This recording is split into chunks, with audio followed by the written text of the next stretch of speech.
তিতাস পাড়ের মাঠি ও মানুষের নেতা আলহাজ নূরে আলম সিদ্দিকীর সাদেকপুরে গণসংযোগ।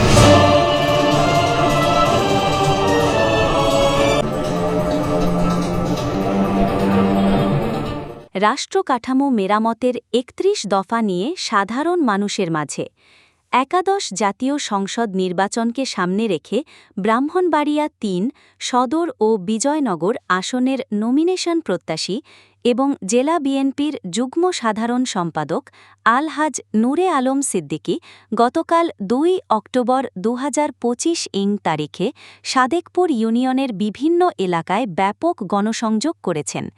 তিতাস পাড়ের মাঠি ও মানুষের নেতা হিসাবে পরিচিত এই নেতা দলের ভারপ্রাপ্ত চেয়ারম্যান তারেক রহমান কর্তৃক ঘোষিত রাষ্ট্র কাঠামো মেরামতের ৩১ দফা সাধারণ মানুষের নিকট পৌঁছে দিতেই এই প্রচার চালান। আলহাজ নূরে আলম সিদ্দিকী প্রথমে সাদেকপুর বাজার এবং পরে ধামচাইল বাজার ও আশেপাশের এলাকায় সর্বস্তরের জনগণের সাথে কৌশল বিনিময় করেন।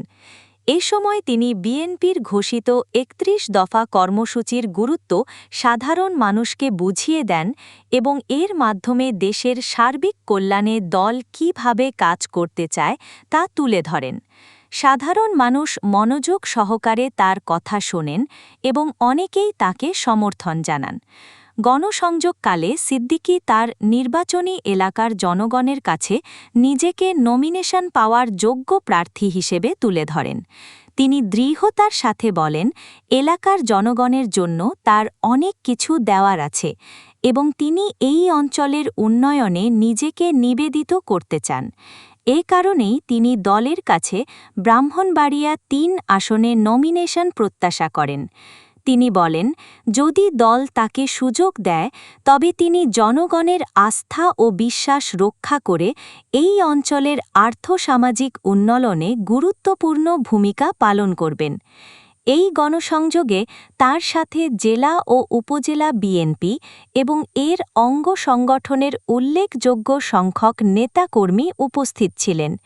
তাদের মধ্যে অন্যতম হলেন জেলা স্বেচ্ছাসেবক দলের যুগ্ম আহ্বায়ক সৈয়দ ওয়াকিউর রহমান, সদর থানার বিএনপি মুক্তিযোদ্ধা বিষয়ক সম্পাদক প্রফেসর মোশাররফ হোসেন, বিজয়নগর উপজেলা বিএনপির আহ্বায়ক কমিটির সদস্য অ্যাডভোকেট মাসুদুর রহমান, সদর উপজেলা বিএনপি সদস্য ধন মিয়া, জেলা নবীন দলের সহ-প্রবাসী সম্পাদক বাদল মিয়া, রাজীব মিয়া, শিপন মিয়া, ইউসুফ মোহরি, হাসান টিটু, মোহাম্মদ আলী, শরীফুল ইসলাম মাসুদ, বাবুল খান প্রভৃতি।